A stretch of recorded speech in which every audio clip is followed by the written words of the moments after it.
रहमल्लाहु मन क़रा अल-फ़ातिहा।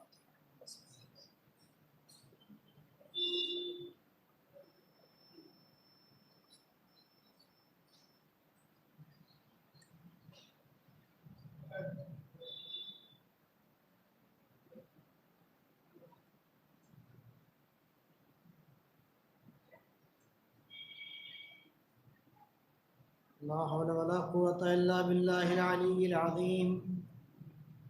अऊज़ु बिल्लाहि मिनश शैतानिर लईनिर रजीम। बिस्मिल्लाहिर रहमानिर रहीम।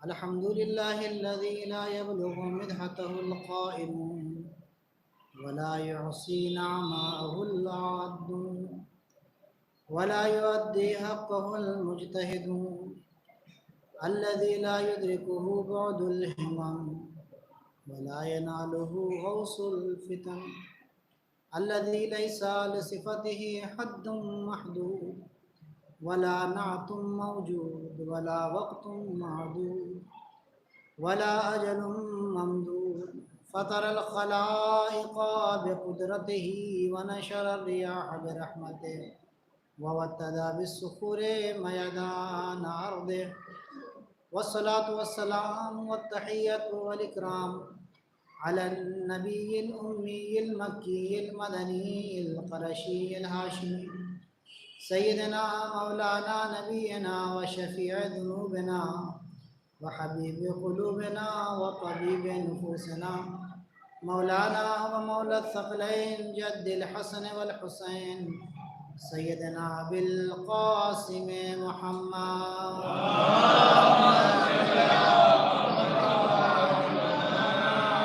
सुम्मा सलातु वस्सलाम वत्तहिय्यतु वल इकराम अला आलिहि अत्तय्यबीन अत्ताहिरीन अल-मासूमीन अल-मज़लूमीन अल-मुंतख़बीन अल-मुंतजबीन अल्लज़ीना अज़हबल्लाहु अन्हुमुर रिज्स व तहहरहुम तत्हीरा।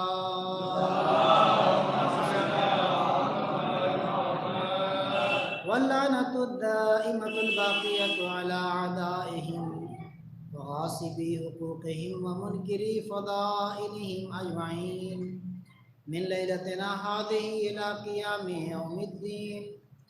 अम्मा बअदु फ़क़द क़ालल हुसैन अलैहिस्सलाम बिस्मिल्लाहिर रहमानिर रहीम मन काना फ़ीना बाग़िलन मुहजतहु व मुवत्तिनन अला लिक़ाइल्लाहि नफ़्सह फ़लयरहल मअना। सल्लल्लाहु अलैहि मुहम्मद।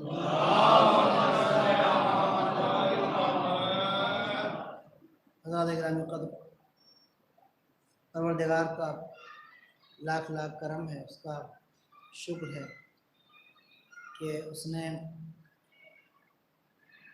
एक साल फिर हमें ये मौका इनायत किया कि वो अज़ीम फ़र्ज़ और ज़िम्मेदारी जिसे हम अज़ादारी के नाम से जानते हैं, उसके लिए हमारा इंतख़ाब किया। और ये उसका फ़ज़ल है, उसका लुत्फ़ है, उसका करम है, वरना हमारी इतनी हैसियत नहीं है, हमारी इतनी औक़ात नहीं है, हमारी इतनी वक़ात नहीं है, हमारे अमाल इतने अच्छे नहीं हैं कि हम इस ज़िम्मेदारी को उठा सकें और इस फ़र्ज़ को अंजाम दे सकें। ये उसका करम है, कोई नेकी है, माओं की दुआएं हैं, कुछ ऐसा किया है कि जिससे अहले बैत खुश हुए कि हमको एक साल फिर ये मौका इनायत किया गया परवरदिगार की तरफ से। बाज़ मवाक़िफ़ ऐसे होते हैं जहाँ पर हम समझते हैं कि इत्तेफाक से कोई काम हो जाता है, कि हम गुज़र रहे थे, मजलिस का पोस्टर देखा तो इत्तेफाक से हम मजलिस में चले आए। इत्तेफाकन व्हाट्सएप के ग्रुप पे हमने मैसेज देखा कि आज मजलिस है, तो खाली बैठे थे, चले मजलिस में हम नहीं। ये सब चीज़ें इत्तेफाक से नहीं होती हैं। दुनिया का कोई अमल इत्तेफाक से नहीं होता है। इत्तेफाक उस अमल इसका रीज़न, इसकी वजह हमको पता नहीं होती है, वरना इस जहान, इस कायनात का, इस यूनिवर्स का जो सिस्टम है वो कॉज एंड इफ़ेक्ट के रूल के ऊपर चल रहा है। कुछ करेंगे तो उसका नतीजा कुछ होगा, कुछ करेंगे तो उसका कोई ना कोई जो है वो रिज़ल्ट सामने आएगा। ये मुमकिन ही नहीं है कि आप इत्तेफाक से यहाँ पर आके बैठे हुए हैं। बहुत से लोग पिछले साल इसी फर्श अज़ा पर आते होंगे, इस साल नहीं आए हैं। बहुत से लोगों को उनकी ज़िंदगियों ने साथ नहीं दिया उनका, या बहुत से लोग हैं जिनकी सेहत ने उनका साथ नहीं दिया, जो इस साल इस अजीम जिम्मेदारी को अंजाम देने में शामिल नहीं हो सकते हैं। इस साल कुछ नए लोग हैं जिन्होंने इसमें बढ़ चढ़ कर हिस्सा लिया। हम ये समझते हैं कि ये काम इत्तेफाक से हुआ है। जी नहीं, ये काम इत्तेफाक से नहीं हुआ है, ये काम इंतखाब से हुआ है। इसके लिए आप मुंतखब किए गए हैं, इसके लिए हमारा इंतखाब हुआ है। और ये मैं नहीं कह रहा हूँ, बल्कि वो हदीस जिसके बारे में, वो रवायत जो बहुत मशहूर मारूफ है कि जब शहज़ादी से इमाम हुसैन अलैहिस्सलाम की शहादत के सिलसिले में गुफ्तगू की रसूल खुदा ने, तो बीवी तड़प गई और कहने लगी कि रवायत आमतौर से मफ़हूम वही होता है, मगर अल्फाज जो हैं वो गलत बयान किए जाते हैं। क्योंकि हमारी प्रॉब्लम ये है कि हम सुनी सुनाई बातें ज़्यादा पढ़ते हैं, हम असल जो सोर्स होता है उसकी तरफ हम मुराजिया नहीं करते हैं। हमारे लिए ज़रूरी है कि हम भी किताबों का मुराजिया करें, किताबों की तरफ देखें। रवायत के जो अल्फाज होते हैं बहुत नपे तुले होते हैं और बहुत ही हमारी ज़िंदगी के लिए बहुत अहम होते हैं वो अल्फाज। मेरे दोस्तों, मेरे भाइयों, रवायत क्या, हम क्या पढ़ते हैं कि रसूल खुदा ने कहा कि अल्लाह एक कौम पैदा करेगा। ये सुनते हैं ना, बचपन से सुनते आए हैं आप लोग, हम भी सुनते हैं बचपन से। ताकि मेरे हुसैन पर रोएगा कौन जब हम भी नहीं होंगे, आप भी नहीं होंगे, अली भी नहीं होंगे, हसन भी नहीं होंगे। तो कहते हैं कि अल्लाह एक कौम पैदा करेगा जो हुसैन के ऊपर रोएगी नहीं। रवायत अल्फाज की नहीं है। बहरहाल की 44वीं जिल्द में ये रवायत मौजूद है। अल्लामा मजलिसी ने उस रवायत को लिखा है। रवायत के अल्फाज ये हैं कि बेटा, इसी कौम में से अल्लाह कुछ लोगों को मुंतखब करेगा, चुनेगा, जिसके मर्द हुसैन के मर्दों के ऊपर गिरिया करेंगे, उनका गम मनाएंगे, और औरतें औरतों के ऊपर। और हर साल आगे, और हर साल गिरोह ब गिरोह लोग आते जाएंगे। ये हदीस के अल्फाज, ये रवायत के अल्फाज हैं। हर साल गिरोह आएंगे, यानी हर साल गिरोहों का इंतखाब होगा, हर साल लोग मुंतखब किए जाएंगे। तो अब इस हदीस से, उसके बाद हदीस कहती है कि बेटा ये जान लो कि रोज़े महशर मैं हुसैन पर गिरिया करने वालों को और तुमको और मैं खुद जो हुसैन पर गिरिया करेंगे उनका हाथ पकड़ पकड़ कर जन्नत में लेकर जाऊंगा। तो इस रवायत से हमको इस बात का अंदाज़ा होता है कि ये गम हुसैन अलैहिस्सलाम कितना इम्पोर्टेंट है और इसका इम्पोर्टेंस हमारी ज़िंदगी में कितना ज़्यादा है। हम इसको हल्के में ले लेते हैं। हमारी प्रॉब्लम ये होती है कि हम इसको रस्म समझते हैं। चूँकि रस्म समझते हैं तो रस्म बोझ हो जाया करती है। जब रस्म बोझ हो जाया करती है तो उसको टाल दिया जाता है। फलां तारीख की मजलिस है यार, हमारे यहाँ मजलिस होनी है, बड़ा टेंशन है। अगर मजलिस होनी है तो मजलिस तो रहमत है, टेंशन तो नहीं होती है मजलिस, है ना। मजलिस तो हमारी नजात का जरिया है। मजलिस तो हमारी पहचान। हाँ, प्रॉब्लम क्या है? प्रॉब्लम उस वक्त पैदा होती है जब हम ये सोचते हैं अजीज़ों कि मजलिस हम करवाते हैं। जब हम ये सोचने लगते हैं कि मजलिस हमारी ज़ात से होती है, मजलिस को हमने ज़िंदा रखा हुआ है, ताबूत को हमने ज़िंदा रखा हुआ है, गम हुसैन अलैहिस्सलाम को हमने ज़िंदा रखा हुआ है। जब ये सोच आ जाती है तो प्रॉब्लम क्रिएट होने लगती है, फिर हमको बोझ लगने लगता है कि अरे ये भी करना है। जबकि हकीकत ये है कि हमने इसको ज़िंदा नहीं रखा है, इसने हमको ज़िंदा रखा हुआ है। सल्लल्लाहु अलैहि वसल्लम।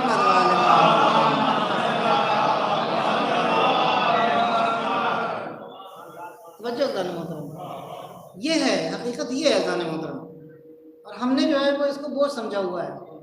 बोझ क्यों समझा हुआ है? क्योंकि हम मजलिस को रस्म समझते हैं, क्योंकि हम मजलिस को सिर्फ मकसद समझते हैं, जबकि मजलिस मकसद नहीं है। मजलिस जरिया है, मजलिस तरीक़ा है, मजलिस रास्ता है, आज़ादारी रास्ता है किसी और मकसद तक पहुँचने के लिए। अगर मजलिस को मकसद समझ लेंगे तो मजलिस तक आगे रुक जाएंगे, तब वो बोझ हो जाएगी हमारे लिए। तब साल भर तक जो है वो हम यही समझेंगे कि 25 तारीख की मजलिस करनी है तो 24 तारीख की मजलिस करनी है, तो 20 तारीख की मजलिस करनी है तो 10वां करना है इमाम को, तो 20वां करना है इमाम का। हम ये सोचने लगते हैं।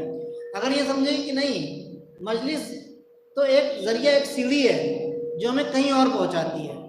वो क्या है?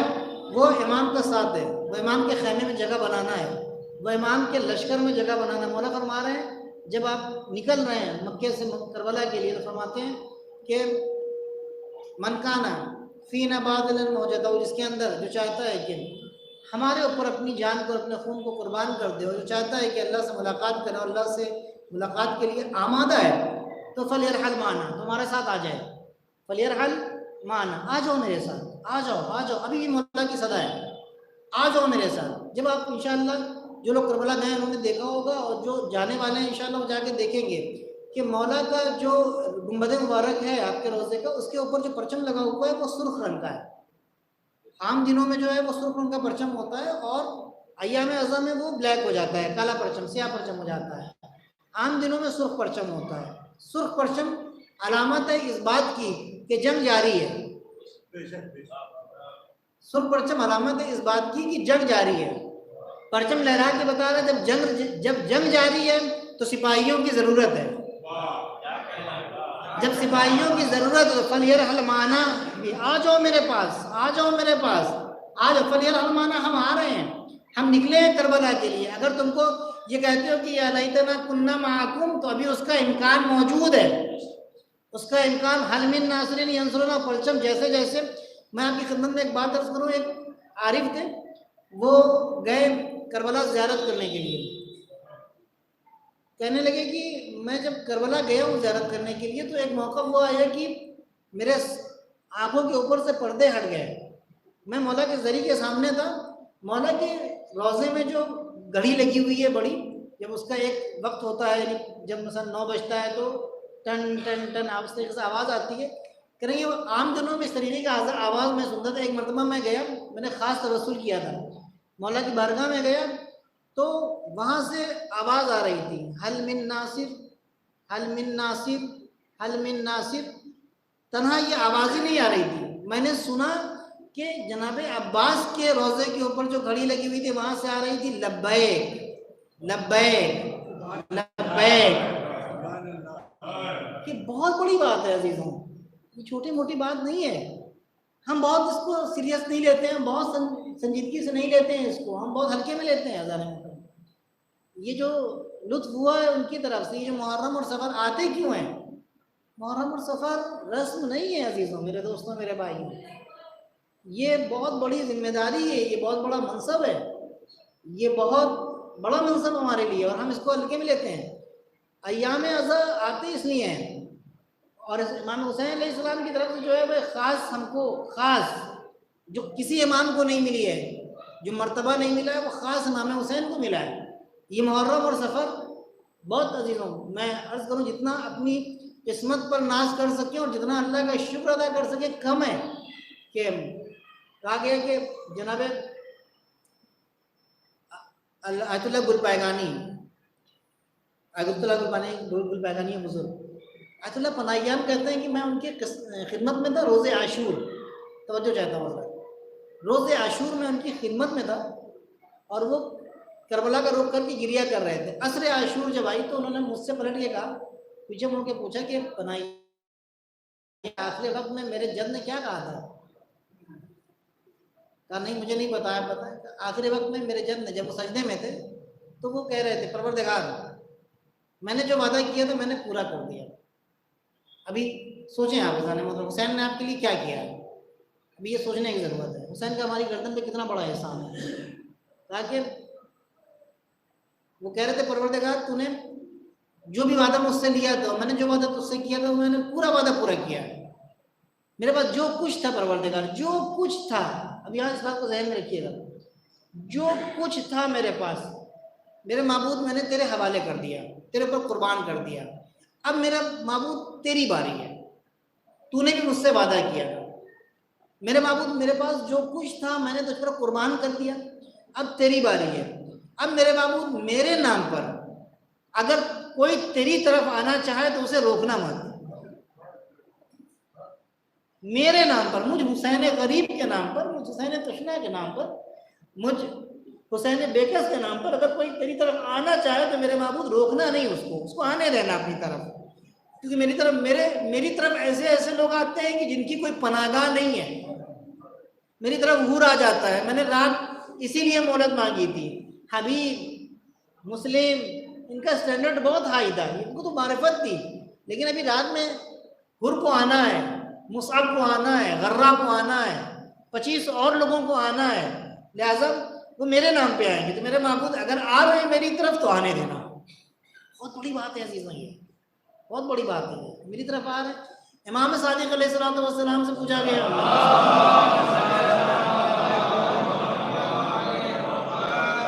मौला से दरियाफ्त किया गया कि मौला ये जो कहा जाता है कि इन्नल हुसैन मिसबाहुल हुदा व सफीनतुन नजात। तवज्जो चाहता हूँ हज़रात, एक और सलवात पढ़ दें मोहम्मद वाला।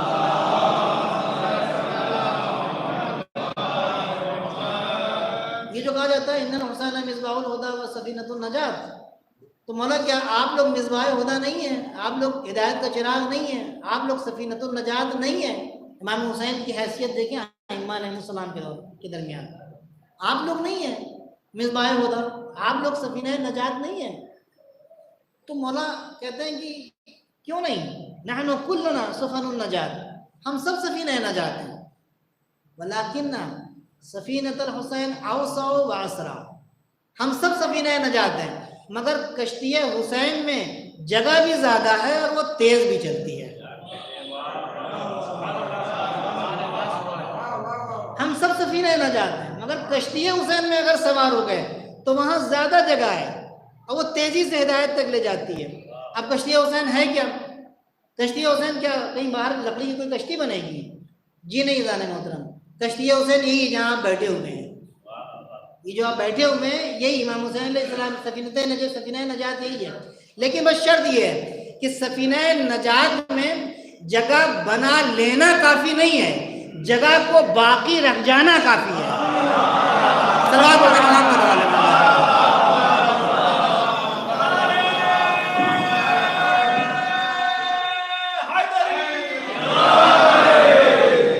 जगह बना लेना बहुत आसान है, मुहर्रम आ गया, सफर आ गया, जगह बना लिया आपने, उस जगह को बाकी रखना बहुत जरूरी है, वो बहुत इंपॉर्टेंट है।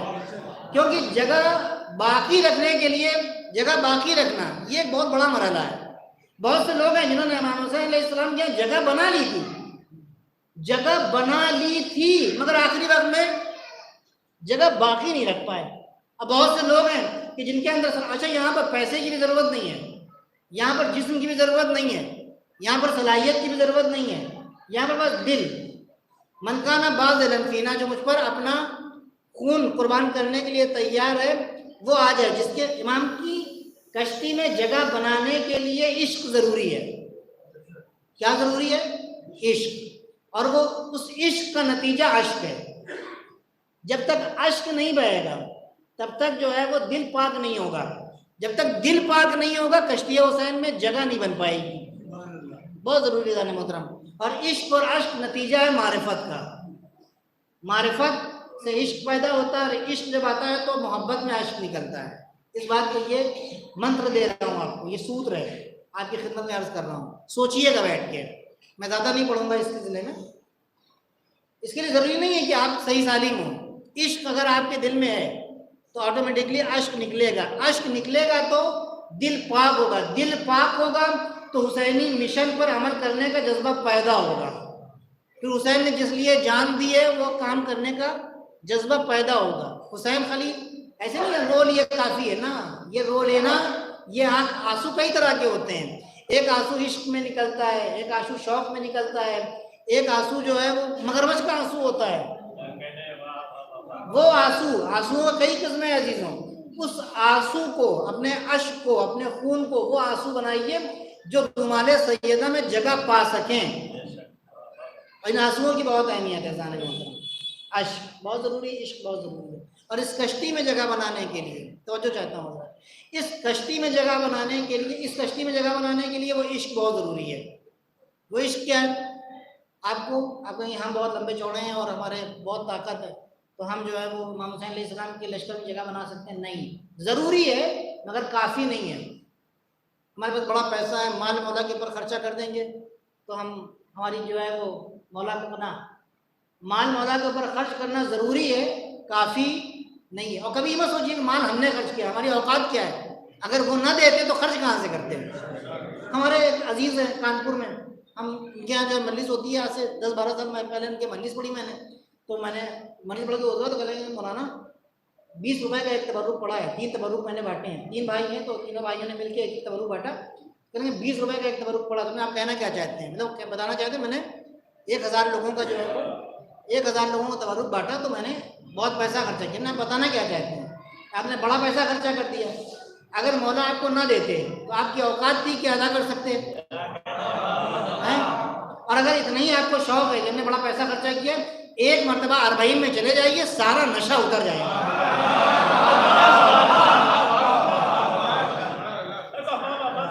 एक मरतबा आप अरबईन में चले जाएं, सारा नशा उतर जाएगा कि इतना पैसा खर्चा करते हैं। अजीजों, मेरे दोस्तों, मेरे भाइयों, ये नहीं है जरूरी मतलब पैसा बहुत, पैसा तो उनको उनका दिया हुआ है, हमको तो खर्च करना है उनके ऊपर, हमको तो खर्च करना है उनके ऊपर, पैसा उनका दिया हुआ है तो खर्च करना है, नहीं देते तो कहाँ से खर्च करते हैं।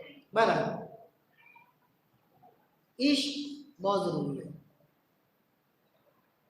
2 कैरेक्टर हमको करबला में मिलते हैं, जिम्मेदारी आपकी है, फैसला आपके हाथ में। रात को जब लेटिएगा तो सोचिए, 2 कैरेक्टर हमको करबला में मिलते हैं।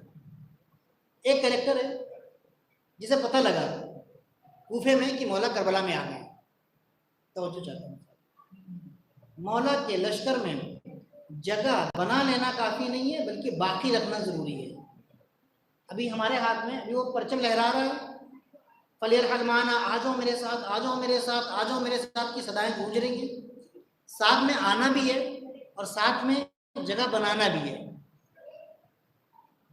पैर कट चुके हैं मौला के साथ जिनके सिफ़ीन में चाहने वाले के, पता लगा कि मौला नरगाह आला में करबला में गिरे हुए हैं, चले वहां से, जनाब मुस्लिम आज़ादी ज़हरा नाम होता है ये, जब तक मुझे याद है, चले वहां से कूफे से, रात में सफर करते हैं घिस घिस के, चल नहीं सकते हैं, इश्क है ना, घिस घिस के सफर कर रहे हैं, दिन में गड्ढों में, बागात में, कहीं दरिया के नशेब में छुप के दिन गुजारते हैं, और रात में सफर करते हैं कि कहीं इब्न ज़ियाद की अफवाज की निगाह ना पड़ जाए, फौजी की निगाह ना पड़ जाए। और इसी आलम में करबला पहुंच जाता है, अपने आप को पहुंचा दिया, फलियरहल माना में शामिल हो गए, काफिले में जगह बना ली। मौला कहते हैं, इश्क देखें, मौला कहते हैं कि आपके ऊपर से जंग साकित थी, जिहाद साकित थी, आप अपना जो आपने मदद करनी थी मौला के साथ जो देना था वो आप जंग सिफ़ीन में दे चुके हैं, आपके पैर कट चुके हैं, अब आपके ऊपर जिहाद साकित है। अजीम जुमला कहा है इस मौला के जानिसार ने, कहने लगा मौला मुझे पता है कि मेरे ऊपर तो जिहाद साकित है। कहा फिर क्यों आ गए? कहा मेरा उस इश्क का क्या करूं जो मेरे दिल में है, उस इश्क का क्या करूं जो दिल में है, वो नहीं रोक पाया। उसने हमको जो है वो रुकने नहीं दिया आपके सामने। दूसरा कैरेक्टर करबला में क्या है, आखिरी वक्त तक, अभी मौला शहीद होने वाले हैं, ज़हाक इब्न अब्दुल्ला मौला से शर्त लगाता है कि आपके लश्कर में उस वक्त आएंगे जब उनको यकीन होगा कि आप जीत जाएंगे, और मुझे लगेगा कि अगर आप जीतने वाले नहीं है तो मैं छोड़ के चला जाऊंगा। आखिरी वक्त में मौला से कह रहा है कि मौला मुझे यकीन हो गया कि अब आप जंग हार जाएंगे, तो ऐसा है कि मेरा रुकना यहाँ पर आपके लिए फ़ायदेमंद है या फ़ायदेमंद नहीं है। तो मौला ने किबला कहा तेरा रुकना यहाँ पर मेरे लिए अब तो फ़ायदेमंद नहीं है, लेकिन खुद तेरे लिए फ़ायदेमंद है। क्या? खुद तेरे लिए फ़ायदेमंद है, तू रुक जा। कहा नहीं मौला मुझे पता है कि नहीं, थोड़ी देर के बाद आप शहीद हो जाएंगे, मैं जा रहा हूँ। तो जा सकते हो तो निकल जाओ वहाँ से। चला गया वहाँ से। तो मौला मैं ऐसे ही मरना नहीं चाहता हूँ। वो चला गया वहाँ से। एक बगैर पैर का इंसान कूफा से चल के आया और जगह बना ली, और एक इंसान जिसकी बनी बनाई जगह मौजूद थी मौला को छोड़ के चला गया। तवज्जो जाने मोहतरम, एक शख्स जो दूर से आकर जगह बना लिया जिसने, और एक शख्स जिसकी जगह बनी हुई थी, जहाँ पे कई लोगों को यजीदियों को वसीले जहन्नम भी किया था उसने, ज़हाक इब्न अब्दुल्ला ने। बोला कहता चले जाओ यहाँ से, और इतनी दूर चले जाना कि हमारी आवाज़, हमारे हलमिन नासिर की आवाज़ तुम्हारे कानों में ना पड़ने पाए, चले जाओ यहाँ से। थोड़ी देर की जिंदगी के लिए गया है, और गया कुछ दिनों के बाद मरीज हुआ, और इतने बुरे तरीके से मरीज हुआ कि मर गया, हलाक हो गया। अगर मौला के साथ वहीं करबला में शहीद हो जाता तो मौला के काफिले में होता। आज ज़हाक इब्ने अब्दुल्ला का नाम लोग वैसे ही लेते हैं जैसे हबीब इब्ने मज़ाहिर का नाम लेते हैं, लेकिन आज ज़हाक इब्ने अब्दुल्ला नमूना बन गया उन लोगों के लिए कि जो कश्ती हुसैन से चढ़कर, कश्ती हुसैन पर चढ़कर उतर जाते हैं, जो हुसैन की नजात वाली कश्ती में आकर उतर जाते हैं। तो अज़ान मोहतरम मेरे दोस्तों, मेरे भाइयों, कश्ती हुसैन में जगह बना लेना काफ़ी नहीं है, जगह को बाकी रखना ज़रूरी है। ठीक है, इस सवाल मोहम्मद वाले मैं भी खिदमत अर्ज़ करूँ, मन काना फीना बाज़िलन। अब मौला ने शर्त क्या लगाई है, कंडीशन क्या लगाई है? हम बहुत आराम तलब हैं, हुसैनी बनने के लिए आराम नहीं है, हमारी लाइफ सेटल्ड है ना। हुसैनी अगर हो तो लाइफ सेटल्ड नहीं है, एक के बाद एक के बाद एक के बाद एक मरहला मौजूद है। अभी मेरा बच्चा कमाने लगा है, अब अल्हम्दुलिल्लाह जो है वो बस मेरी लाइफ सेट हो गई ना, लाइफ सेट नहीं हुई है। हुसैनी के सामने कभी, हुसैनी के लिए, शिया के लिए, आज़ादार के लिए कभी भी सामने शैतान खामोश नहीं बैठेगा। अगर आपकी लाइफ सेट जा रही हो, लाइफ में कोई मुश्किल नहीं आ रही है, तो ये समझ लीजिएगा कि शैतान आपसे राजी चल रहा है। नहीं गौर फरमाया? अगर हमारे कामों में कोई मुश्किल, कोई रोड़ा, कोई अड़ंगा नहीं लग रहा है, लाइफ बिल्कुल सही जा रही है, बड़े आराम से जिंदगी गुजर रही है, तो समझ लीजिएगा कि शैतान राजी चल रहा है आपसे।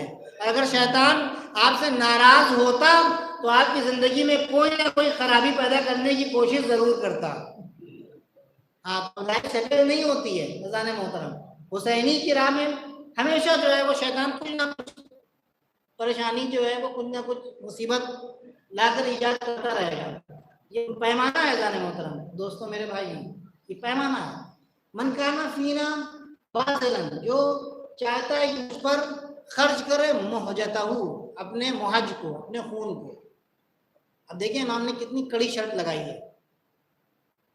अभी आप लरज़ जाएंगे, आपकी खिदमत में अर्ज करेंगे तो कि शर्त क्या है। जब किसी जानदार को ज़िबा करते हैं, जब किसी जानवर को ज़िबा करते हैं, किसी इंसान को ज़िबा करते हैं, तो यहाँ पे जब आप कोई ज़िबा करता है तो खून उछल के निकलता है, खून फव्वारा मार के निकलता है। वो खून क्यों फव्वारा मारता है? क्योंकि धड़कन हमारी तेज होती है। धड़कन तेज हो तो ये पंप जो हमारे कल्ब का है ना, ये मारता है, तो खून तेजी के साथ ऊपर आता है। लेकिन आपने इस बात का अंदाज़ा लगाया होगा मेरे दोस्तों, मेरे भाइयों, कि जब धीरे धीरे खून जो कम होने लगता है, तो वो क्योंकि धड़कन उसकी कम होने लगती है, तो वो प्रेशर जब कम हो जाता है तो खून धीरे धीरे धीरे धीरे करके कम होने लगता है। जो खून ऊपर की तरफ आता है ना, ये दिल हमारा ये देखता है कि इस जिस्म को खून की ज़रूरत है, तो वो तेज़ी के साथ पूरे बदन से खून को अपनी तरफ खींचता है और पंप मार के ऊपर की तरफ निकालता है। उसे लगता है कि खून को की ज़रूरत है इस जिस्म को। लेकिन एक मौका वो आता है कि जब ये जिस्म धीरे धीरे तड़पने लगता है, फिर धीरे धीरे इसके अंदर की हरकत ख़त्म हो जाती है, खून बाहर निकलना भी ख़त्म हो जाता है, फिर जानवर को ज़िबा किया जाता है। जानवर को ज़िबा करने के बाद अगर उसके आप दिल को चीरें, दिल को अगर आप चीरें, इंसान हो जब उसको ज़िबा किया जाए, अगर उसके दिल को चीरा जाए, कोई भी जानवर हो, जब उसके दिल को चीरेंगे आप, तो वो जो सारा खून जमा करके ऊपर की तरफ फेंकता है ना दिल, आखिर में कुछ नहीं बचता है। उस दिल के अंदर इतनी ताकत नहीं बचती है कि वो पंप को ऊपर तेजी के साथ, फिशार के साथ फेंके। जब आप चीरेंगे ना, तो उस दिल के अंदर इतना थोड़ा सा खून होता है, जमा हुआ खून थोड़ा सा होता है, वो आखिरी खून होता है उस जिस्म का, पूरे वजूद का, उस जिस्म का वो आखिरी खून होता है। उसे अरबी ज़बान में मुहज कहते हैं। इमाम क्या कह रहे हैं? मन काना फीना बाज़िलन मुहजतहू, जो मेरे ऊपर वो अपने दिल का इतना सा खून भी कुर्बान कर देने के लिए तैयार है, वो मेरे साथ आ जाए, वो मेरे लश्कर में जगह बना सकता है। वो इतना सा खून भी, कुछ भी ना बचे तुम्हारे में, सब कुछ अपना कुर्बान कर दो हमारे ऊपर, सब कुछ, कुछ भी ना बचे, ना औलाद की फिक्र हो, ना घर की फिक्र हो, ना दौलत की फिक्र, सब कुछ, मतलब वो खून भी जो थोड़ा सा खून है वो भी मुहज, अपना मुहज भी मुझ पर कुर्बान कर दो। तब शर्त यह है कि तुम मेरे काफिले में जगह बना पाओगे। बहुत जरूरी है। अब इतना जज्बा अगर हमारे अंदर है कि अगर जरूरत पड़ जाए तो मौला के ऊपर यहाँ तक हम कुर्बान होने के लिए तैयार हैं, तब तो हम हुसैनी हैं काम के, वरना नाम के हुसैनी है। अंजुमन हुसैनी या अंजुमन हुसैनिया होना काफ़ी नहीं है, नाम काफ़ी नहीं है, काम ज़रूरी है। काम, मैं हुसैनी हूँ, होंगे आप हुसैनी?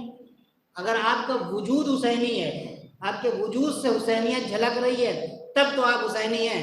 वरना नाम अगर हुसैनी रख लिया और काम जो हुसैनी नहीं है, तो हम बेकार हैं चीज़ों, हम बेकार हैं, कोई फ़ायदा नहीं है हमारा। नाम हमारा हुसैनी होना चाहिए, काफ़ी नहीं है। अभी चल रहा है अंजुमन हुसैनिया, अंजुमन फला, अंजुमन फला। आयतुल्लाह बहजत बड़ा अजीब जुमला कहते हैं, कह रहे हैं कि अपने आप को हुसैनी बनाओ, अंजुमनी मत बनाओ। मैं माजरत चाहता हूँ अगर बुरा लगे तो, लेकिन गिरोहबाजी तो बुरी चीज़ है ना। अंजुमन अच्छी चीज़ है, अंजुमन बाजी बुरी चीज़ है, ठीक है। आयतुल्लाह बहजत कहते हैं कि अपने आप को हुसैनी बनाओ, अंजुमनी मत बनाओ। क्योंकि अगर अपने आप को तुम अंजुमनी बनाओगे तो तुम अपने हुसैन को वैसा बनाओगे जैसा तुम चाहते हो। अगर तुम अपने आप को अंजुमनी बनाओगे तो अपने हुसैन को तुम वैसा बनाओगे जैसा तुम खुद चाहते हो। लेकिन अगर तुम अपने आप को हुसैनी बनाओगे, अगर तुम अपने आप को हुसैनी बनाओगे तो अपने आप को तुम ऐसा बनाओगे जैसा हुसैन चाहते हैं। बहुत जरूरी है जाने मोहतरम। एक शख्स, एक आरिफ है ईरान में, आगा मिर्जा इस्माइल, एक नवाब खान उनके पास आए, कहने लगे कि मेरे लिए एक दुआ कर दीजिए और मुझे एक नसीहत कर दीजिए। तो जो चाहता हूँ, कहने लगे कि मेरे लिए एक दुआ कर दीजिए कि मैं मशहूर हो जाऊँ और मुझे नसीहत कीजिए। तो उन्होंने नसीहत किया, नवाब खान हो ना, कहा हाँ, नसीहत ये कर रहा हूँ कि खुद को हुसैन पर खर्च कर दो, हुसैन को अपने ऊपर खर्च मत करो। बहुत बड़ी बात है, खुद को हुसैन पर खर्च करो। मनकाना फीना बाज़िलन, बाज़िलन यानी खर्च करना। जो अपने जिगर का वो बचा हुआ खून भी हुसैन पर खर्च कर देने के लिए तैयार है, वो आ जाए मेरे साथ।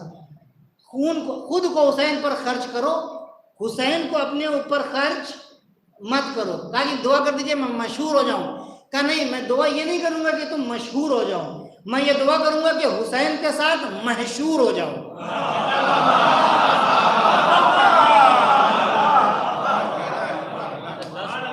क्योंकि बहुत से मशहूर हो गए हैं, बहुत से मशहूर आए जो आने के बाद चले गए, इस वक्त वो भुला दिए गए हैं। तो मशहूर होना जरूरी नहीं है, हुसैन के साथ मशहूर होना जरूरी है।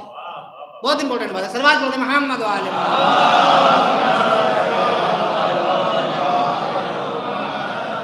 मशहूर होने के लिए वो जज्बा जरूरी है।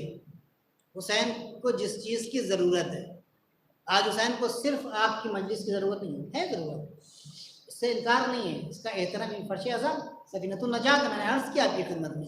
कोई अलग से कश्ती बन के नहीं आएगी कि बाहर खड़ी हो आप लोग जाकर सवार हो जाए, यही है सफीनतुन नजात। अब इसी सफीनतुन नजात में कुछ लोग जगह बना लेते हैं, यानी यहाँ से जो मिलता है उसको अपने वजूद में अप्लाई करते हैं, और कुछ लोग हैं जो खाली कान से, इस कान से सुनते हैं, इस कान से निकाल देते हैं। बस ये फ़र्क, और कोई फ़र्क नहीं है, यही है कश्ती नजात, ही आपका फर्श ऐसा है जाने मोहतरम। अगर कश्ती नजात में जगह बनानी है तो मनकाना फीना बाज़िलन हो जाता हो, अपने दिल का वो बचा हुआ जो लोथड़ा ज़रा सा, इसको भी कुर्बान करना पड़ेगा। बहुत इंपॉर्टेंट है। हुसैन को आज ज़रूरत जिस चीज़ की है वो अमल करना पड़ेगा। सोचें बैठ के, मुहर्रम और अय्याम अज़ा आते किस लिए हैं? सिर्फ मातम करने के लिए नहीं आते हैं, सिर्फ रोने के लिए नहीं आते हैं, मजलिसी में रोने के लिए नहीं आते हैं। ये वो अय्याम है अज़ान मोहतरम की, इन अय्याम में हमको फुर्सत मिलती है कि इमाम हुसैन अलैहिस्सलाम से हम अपने आप को कनेक्ट कर सकें। ये आंसू होते ही इसलिए हैं, जितना दिल पाक होता जाएगा उतना ज़्यादा हम हुसैन से कनेक्ट होते जाएंगे। किसी ने दरियाफ्त किया आयतुल्लाह नासरी से, आयतुल्लाह नासरी एक आरिफ है, कि क्या हम इमाम ज़माना से मुलाकात कर सकते हैं आज के ज़माने में? कहा बिल्कुल कर सकते हैं आप इमाम से मुलाकात। कहा बिल्कुल मौला से मुलाकात हो सकती है हमारी? कहा बिल्कुल हो सकती है।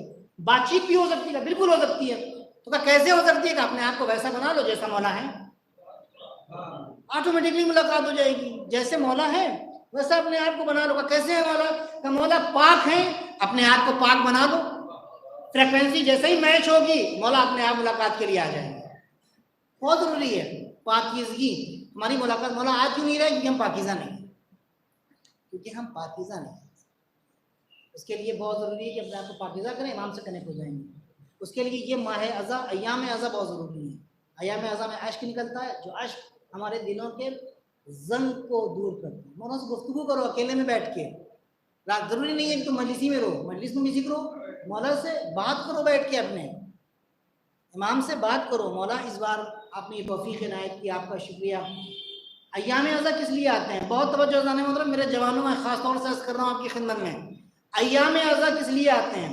अय्याम अज़ा आते हैं इसलिए कि पिछले साल से लेकर इस साल तक हमने अपने इमाम के लिए क्या किया है, इसकी रिपोर्ट मौला की खिदमत में पेश करें, और इस साल से लेकर अगले साल तक मौला के लिए क्या करना है वो ड्यूटी और टास्क मौला से लें।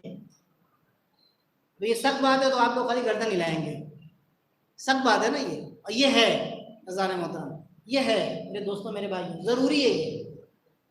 अल्लाह ने आपको पैदा किया बेकार, कुरान की आयत है, अल्लाह ने आपको बेकार पैदा नहीं किया है, एक काम के लिए पैदा किया। आपका काम क्या है? जमीन के ऊपर आपका सिर्फ एक काम है, जमीन के ऊपर आपका सिर्फ एक काम है। वो काम क्या है? वो ये है कि जमीन के ऊपर अदालत आलवी की हुकूमत कायम करना, जमीन के ऊपर खिलाफत इलाही और हुकूमत इलाही को कायम करना, ये सिर्फ आपकी जिम्मेदारी है। और उसके लिए मुंतकिम खून हुसैनी का साथ देना बहुत ज़रूरी है। अब उसके लिए जिस चीज़ की ज़रूरत पड़ेगी उसके लिए आपको आमादगी करना ज़रूरी है। वो आपकी एबिलिटी क्या है, वो आपकी सलाहियत क्या है। अगर आप इमाम के यहाँ काम करना चाहते हैं तो इमाम को डॉक्टर्स की ज़रूरत है, इमाम को इंजीनियर्स की ज़रूरत है, इमाम को जो है वो टेक्नोलॉजी की लाइन में जो है ज़रूरत है। इमाम का जो आलमगीर इनकलाब होगा उसमें 300 मौला के कमांडर होंगे, जिनमें से 50 खवातीन होंगी। उन कमांडर के पीछे लाखों की तादाद में मौला के सिपाही होंगे। ये हदीस गलत पढ़ी जाती है आपकी खिदमत में कि मौला के 300 जो है वो कम सिपाही होंगे तो हम तो आ नहीं पाएंगे ना। मौला के सिपाही 300 नहीं होंगे, मौला के फौज के कमांडर 300 होंगे। हर कमांडर के पीछे हजारों लाखों की तादाद में फौजी होंगे। तो जब कमांडर होगा तो कमांडर के पीछे जाने के लिए अपने आप को हमें तैयार करना पड़ेगा। हो सकता है फौज में डॉक्टर की जरूरत होती है, फौज में जो है वो टेक्निकल लाइन के अफराद की जरूरत होती है। मौला की हुकूमत में बड़े पैमाने के ऊपर अज़ान मोहतरम, बड़े पैमाने के ऊपर, और उस जमाने की जो एडवांस टेक्नोलॉजी है कि उस जमाने के साइंसदान की जरूरत होगी। तो ये कौन बनेगा? अमेरिका, इसराइल, यूरोप तो नहीं आएगा, उन्होंने तो कसम खाई हुई है मिटाने की। तो ये कहाँ से निकलेंगे? ये हम में से निकलेंगे। और ये लिख के रख लीजिए, जब मौला के पास इनफ काफी तादाद में मौला के ऐसे सहाबी पैदा नहीं होंगे तब तक मौला ज़हूर नहीं करेंगे। मौला ये चाहते हैं कि हमारे चाहने वाले जो हैं वो मुकम्मल तौर पर आमादा हों। आप टारगेट रखें, अपने बच्चे के लिए टारगेट रखें, अपने खानून के लिए, अपनी वाइफ के लिए टारगेट रखें, अपने भाई के लिए टारगेट, अपने समाज के लिए टारगेट रखें। क्यों होता है ये जो एक लफ्ज़ है या हुसैन है, पानी पियो तो याद करो या हुसैन, क्यों होता है? जब भी पानी भी, शर्माना नहीं अज़ान मोहतरम, जब भी पानी पीजिए याद कीजिए इमाम हुसैन अलैहिस्सलाम को, या हुसैन। कॉलेज में, ऑफिस में, मुसलमानों के दरमियान है, नॉन मुस्लिम्स के दरमियान है, याद कीजिए या हुसैन। 1 मरतबा, 2 मरतबा, 3 मरतबा वो देखेगा, चौथी मरतबा, 5वीं मरतबा पूछ लेगा ये क्यों कहते हो पानी पीने के बाद या हुसैन। अब जैसे ही वो पूछ ले शुरू हो जाइए, जैसे ही वो पूछे शुरू हो जाइए, या हुसैन क्यों कहते हैं, या हुसैन क्यों कहते हैं। जब आपने क्यों बताना शुरू कर दिया ना, ऑटोमेटिकली लोग मौला की तरफ खिंचते हुए चले आएंगे। ये फौज तैयार करनी है मौला की। ये लफ्ज़ या हुसैन ऐसे नहीं है पानी पीने के बाद या हुसैन, मेरी प्यास को याद करना ना। जब मेरी प्यास को याद करोगे तो लोग पूछेंगे कि क्यों या हुसैन कह रहे हो, तो हुसैन के बारे में बताओ, मेरा मौला इस मकसद के तहत आया था और शहीद हुआ, तो लोग खींच के आएंगे मौला की तरफ। ये तरीका है इमाम ने बताया, और ये इमाम सज्जाद ने ये तरीका आम किया है इसको, इस तरीके को। मेरे दोस्तों मेरे भाई, ये तरीका अच्छा। मौला जो है जो उनका जो पीरियड है जिसमें आप मरीज हैं वो करबला में है। करबला के बाद फिर मौला की जिम्मेदारी करबला के बाद से शुरू हो गई। मौला ने अपना काम करना शुरू कर दिया करबला के बाद, यहाँ तक कि यजीद के दरबार में जाने के बाद बड़े वाज़े लफ्जों में कहा जब मौला के ऊपर सब व शर्म का सिलसिला शुरू हुआ, अब आपको नींद आने लगी है, तो मैं बहुत जल्दी जल्दी अपनी बात को तमाम कर रहा हूँ। बाबा से बुलंद सलवात पढ़ दे मोहम्मद।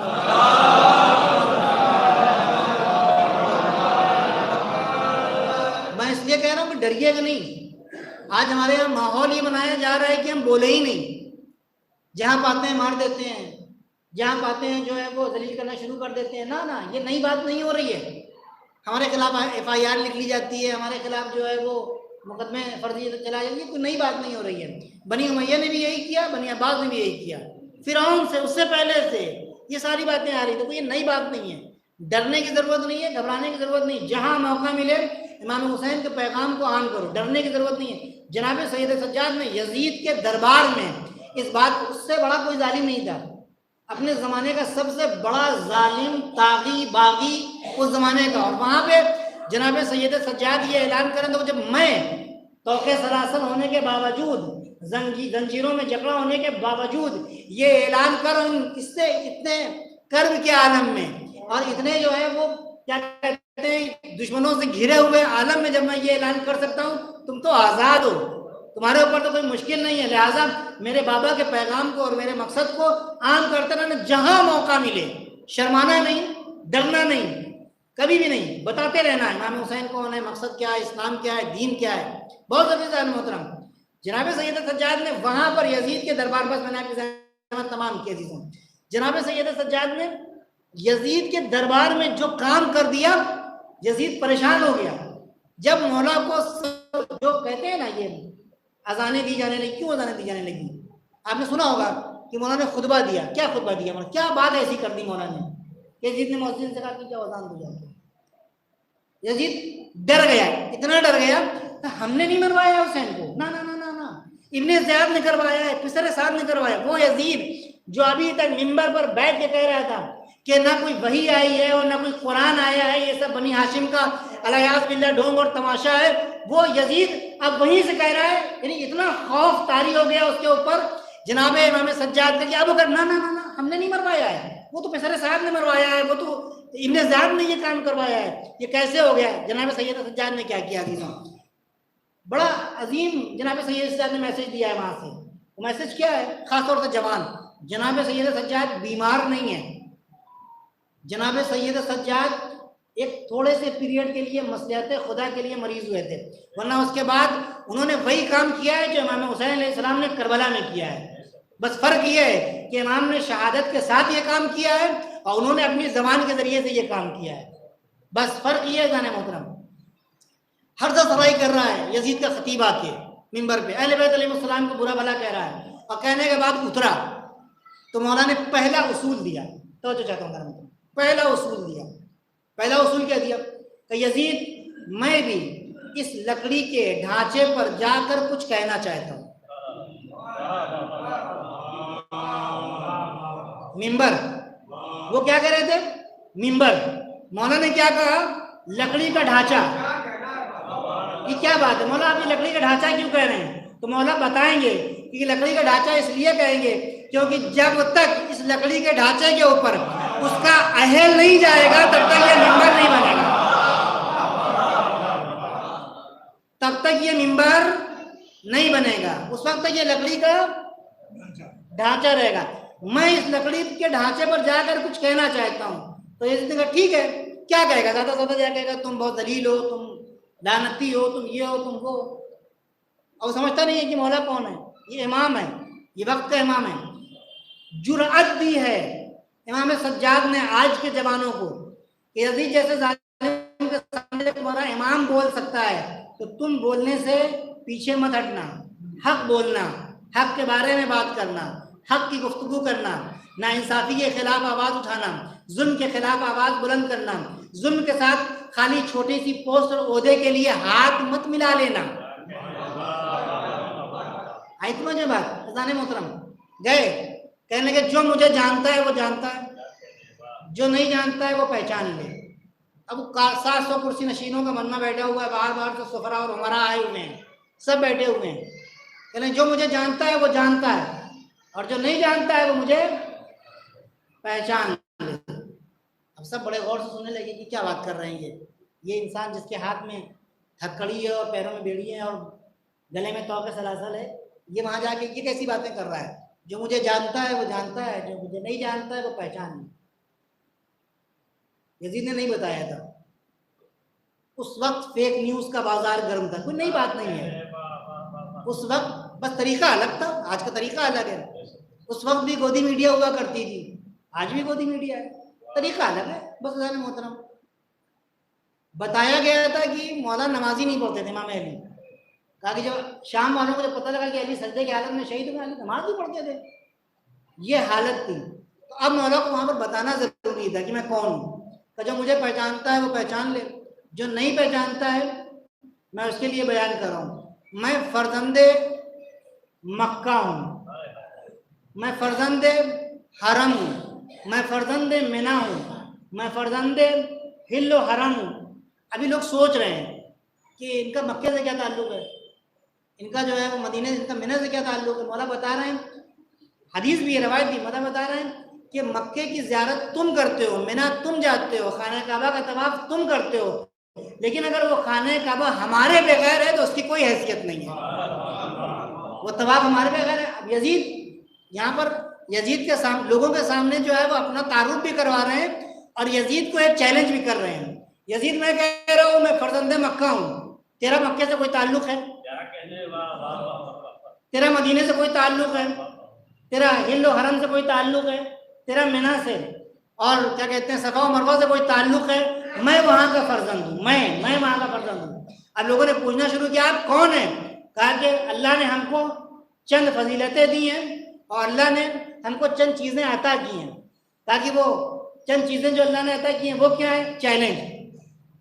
चंद चीजें जो अता की हैं वो क्या है? ताकि अल्लाह ने हमको इल्म अता किया, अल्लाह ने हमको हिल्म अता किया, अल्लाह ने हमको सब्र अता किया, अल्लाह ने हमको शुजाअत अता की, अल्लाह ने हमको सखावत अता की, अल्लाह ने हमको मुरव्वत अता की। अजीजों ये बात कई किस्से रहे हैं मजमे से। चैलेंज किसको कर रहे हैं? यजीद को। हमारे पास इल्म है, तेरे पास और तेरे खानदान के पास क्या है? हमारे पास शुजाअत है, तेरा शुजाअत से क्या ताल्लुक है? चलो ठीक है, अल्लाह ने हमको चंद फजीलतें अता की। वो फजीलतें ये हैं कि अहमद मुख्तार हम में से हैं, अली मुर्तज़ा हम में से हैं, फातिमा सैयदा निसाए आलमीन हम में से हैं, हसन मुश्तबा हम में से हैं, जाफर तैयार हम में से हैं। अब यजीद तू बता कि तेरी क्या फजीलत है? तेरा बाप कौन है? तेरा दादा कौन है?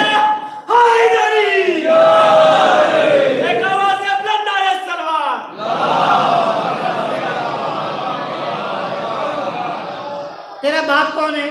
तेरा दादा कौन है? तेरी दादी कौन है? तकाबुर होगा ना अजीजों। जब हम बताएंगे कि हमारे बाबा वो हैं, तो तू भी बता कि तेरा बाबा कौन है। हम बताएंगे मेरे नाना रसूल खुदा हैं, तू बता तेरा नाना कौन है। जैसे ही नाम आएगा तो यही होगा, मेरे नाना ने तेरे दादा को आजाद किया था, तुम हमारे आजाद कर दो। अब ये तो के सलासल में और ये जंजीरों में जकड़ा हुआ ये आजाद वो जवान है जो ये बता रहा है कि हमें जंजीरें और बेड़ियां कैद और गुलाम नहीं बना सकती, हमारी रूह आजाद है, हम आजाद रूहों के इमाम हैं। सलवात पढ़ते मोहम्मद।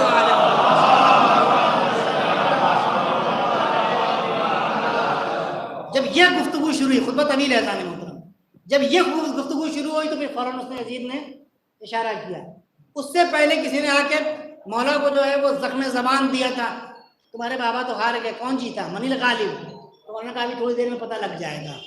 और जैसे ही उसने आज़ान देना शुरू की और जैसे ही वो अशहदु अन्ना मुहम्मदन रसूलुल्लाह तक पहुंचा तो मौला मुखातिब हुए उस शख्स की तरफ जिसने कहा था कि कौन जीता, तुम्हारे बाबा जीते या यजीद जीते?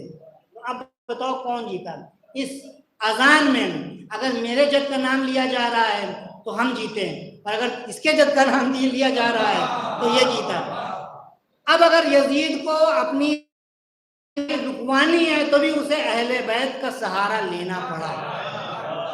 जाने मोहतरम मेरे दोस्तों, इमाम ने हमको सिखाया कि हक बयान करो, हक बयान करो, इमाम हुसैन के मकसद को बयान करो, चारों तरफ आम कर दो हुसैनियत को, डरना नहीं, खून बह जाएगा, खून से नहीं डरना है।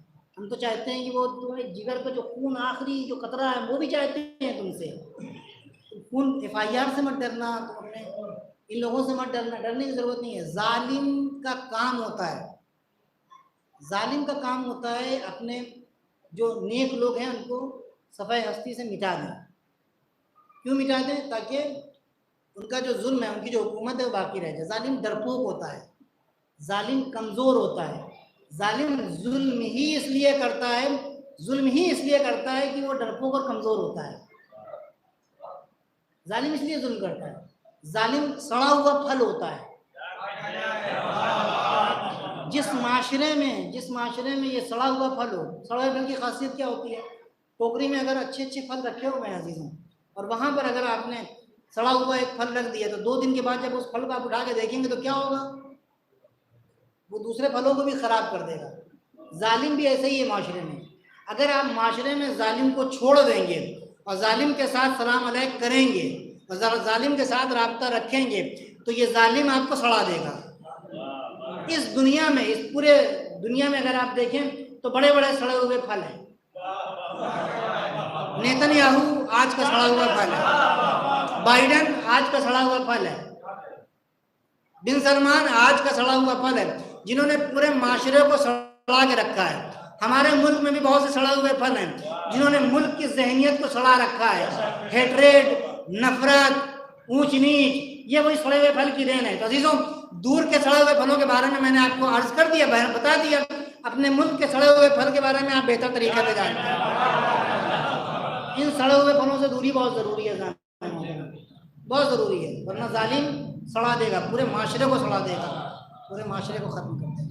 सलावत पढ़ते मोहम्मद वाले।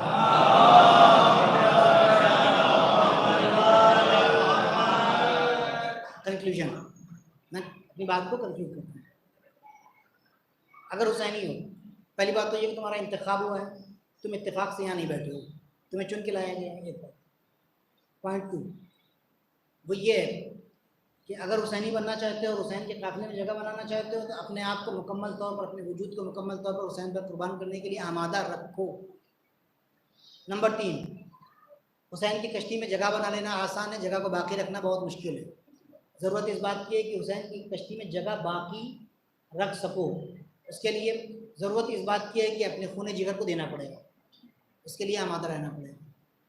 सीरत इमाम सज्जाद ये है कि जहाँ भी मौका मिले अहले बैत की बात को, अल्लाह की बात को, पैगाम हुसैनी को आम करो। या हुसैन हर वक्त करो, बच्चे को या हुसैन सिखाओ। बच्चा भी या हुसैन जब स्कूल में पानी पिएगा ना तो कहेगा या हुसैन।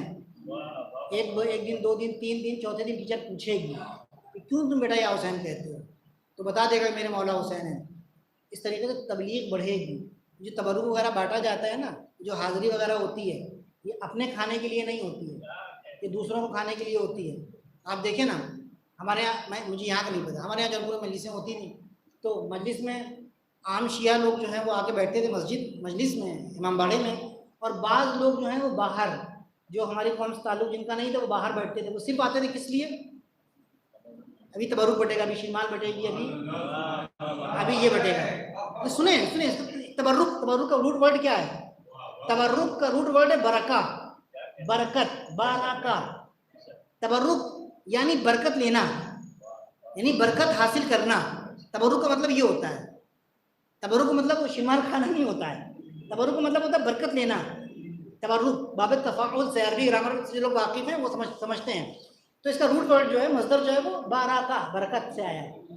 तो ये बरकत कहाँ है? बरकत खाली आप तक महदूद रहेगी? नहीं, बरकत रहमत खुदा होती है।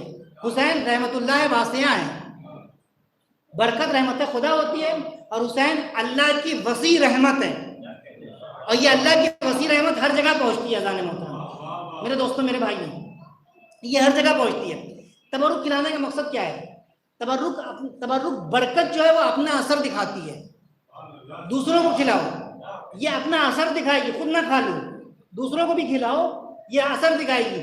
आज जो है वो औरतें अपने बच्चों को लेके जाती हैं, वहाँ पर बैठती हैं, बाहर बैठी होती हैं, लोग जो दूसरी कौम के होते हैं लेके बैठे होते हैं, बच्चे सुनते रहते हैं मजलिस को, हर साल सुनते हैं। अभी जब मसाइब होगा, मसाइब खत्म होंगे तो तबरुक बटेगा।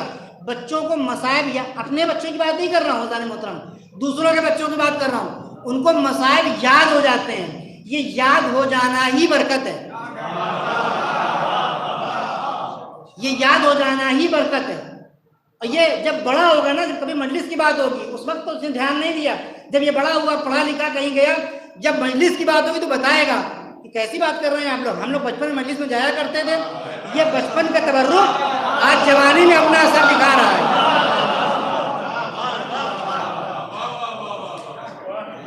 बहुत इंपॉर्टेंट चीज है इसकी, इनके फलसफा, इसकी क्या फिलॉसफी है, उस जड़ तक पहुंचना जरूरी है हमारे लिए।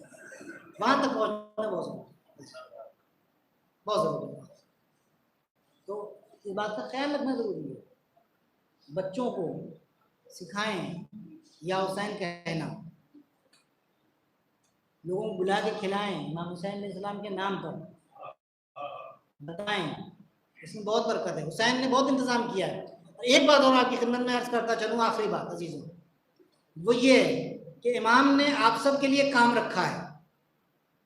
अय्याम अज़ा में इमाम ने आप सब के लिए काम रखा है, कोई ना कोई काम चुन लो। हुसैन की हुकूमत में कोई बेकार नहीं है, हुसैन की हुकूमत में कोई बेरोजगार नहीं है। हुसैन की हुकूमत में सब कारमंद हैं, सबके पास काम है, अपना अपना कोई ना कोई काम ले लो। जूता सही करने का काम ले लो अजीजों, बहुत बड़ी बात है। तबर्रुक बांटने का काम ले लो, बहुत बड़ी बात है।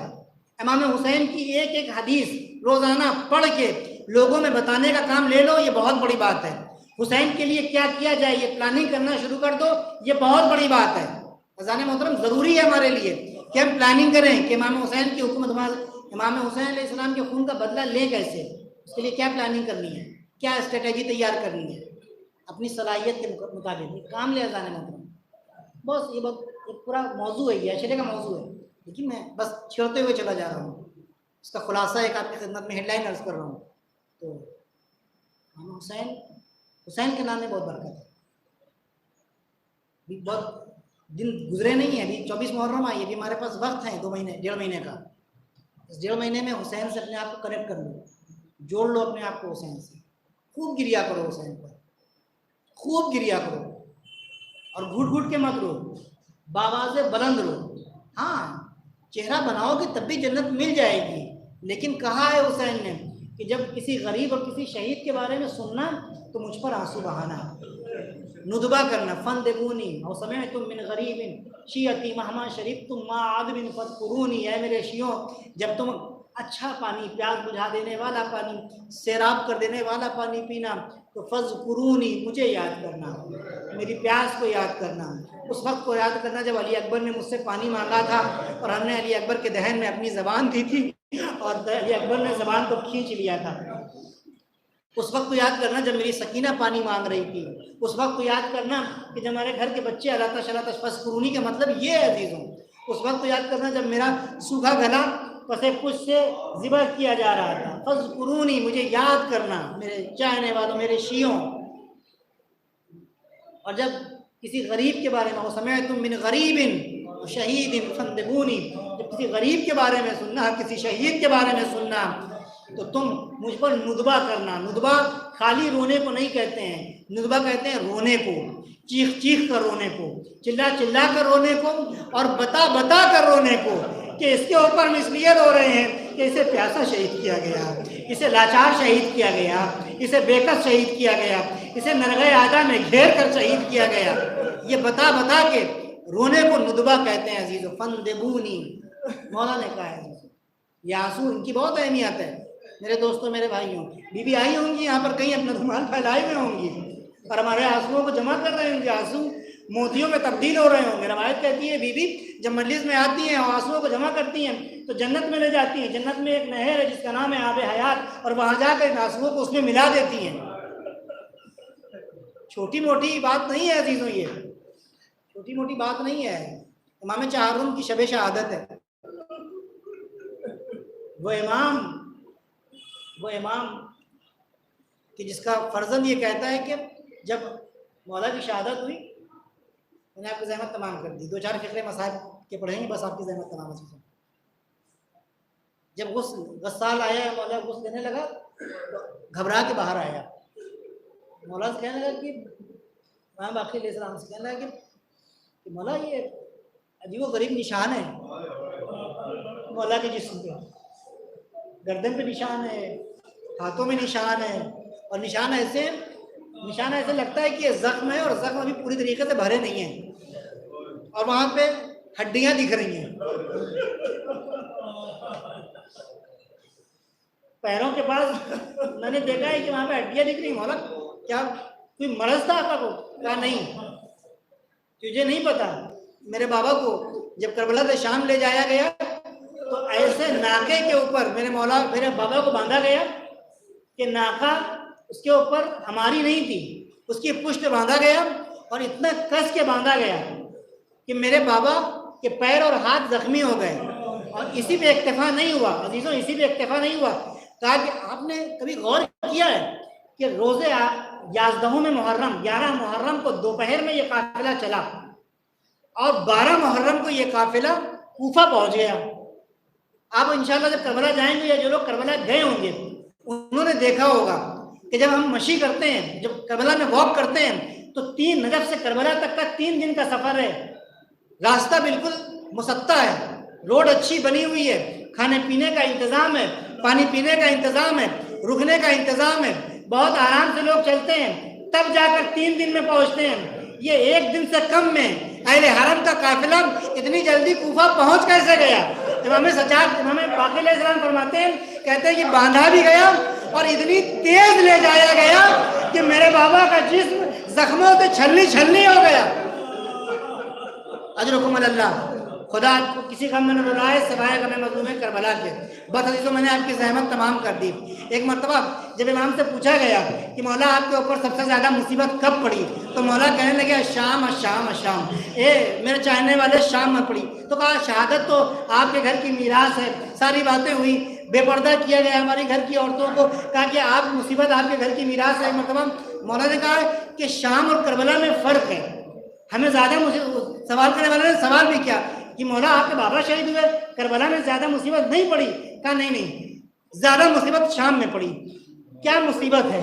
कहा ज़्यादा मुसीबत शाम में पड़ी। कहा क्या मुसीबत पड़ी? कहा करबला और शाम में फ़र्क है। करबला में हमारे बाबा को शहीद किया गया, हमारा घर लूटा गया, हमारे घर की ख़वातीन के सरों से चादरें छीनी गई, यहाँ तक बस है। लेकिन शाम में हमें जलील किया गया।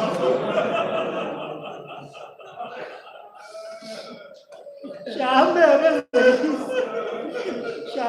में हमें जलील किया गया। नहीं भूल पाते थे हमें सज्जाद शाम को। मौला क्या मुसीबत आ गई? का शाम में हमें यहूदियों के और ईसाइयों के घरानों की तरफ से उनके इलाके, उनके मोहल्ले से लेकर गुजारा गया और निदा दी गई, इनसे बदला लेना और ले लो, इन्होंने तुम्हारे आबा और अजदाद को मारा है। बस 2 फिक्रे अजीज। कहा वहां से गुजार कर हमको बर्दा फरोशी में ले जाया गया, उस बाजार में ले जाया गया जहां पर गुलामों को बेचा जाता था, लेकिन अल्लाह ने हमको बचा लिया। का शाम में जब हमको ले जाया गया तो दीवारों के ऊपर आईने लगा दिए गए थे। अब जरा सोचो हमारी फूफी का क्या हाल हुआ होगा जब अपने सर को बेमखना देखा होगा।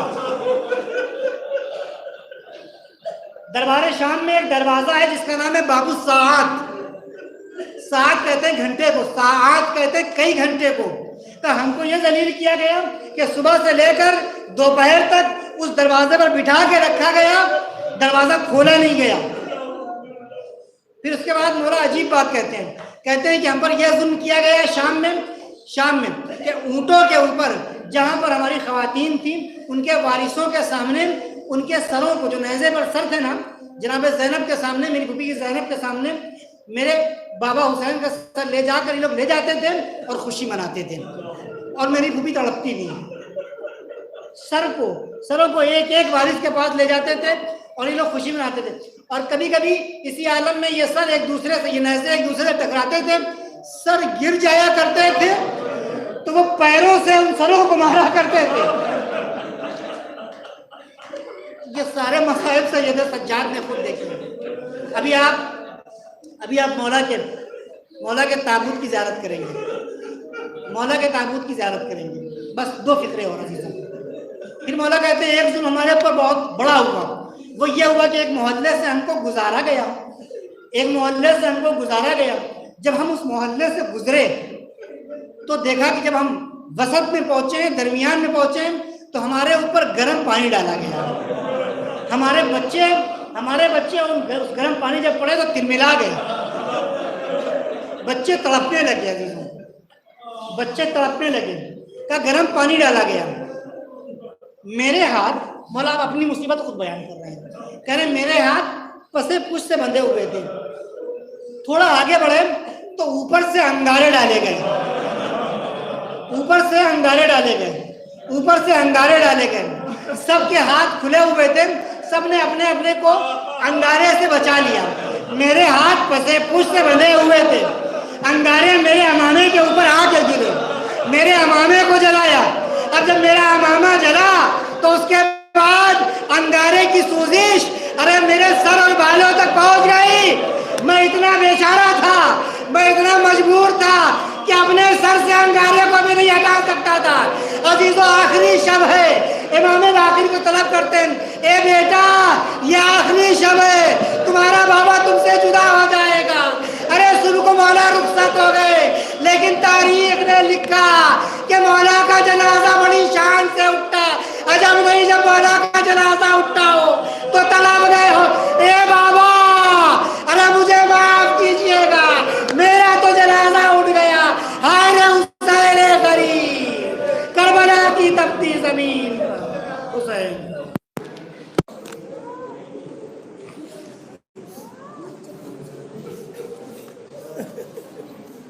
हाय सज्जाद, हाय हाय सज्जाद,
कहाँ से भाई खुदा के सेना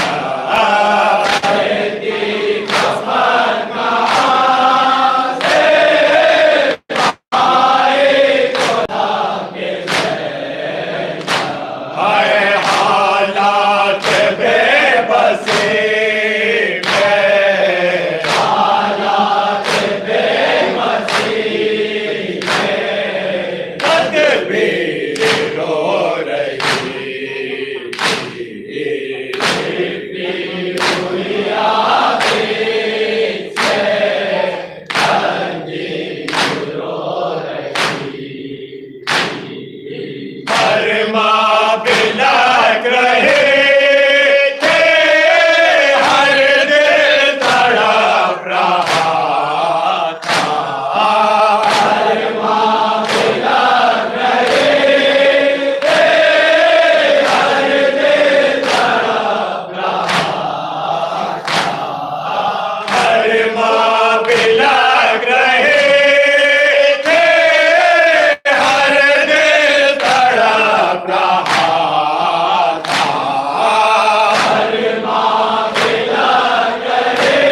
वजअलना मिन अंसारिक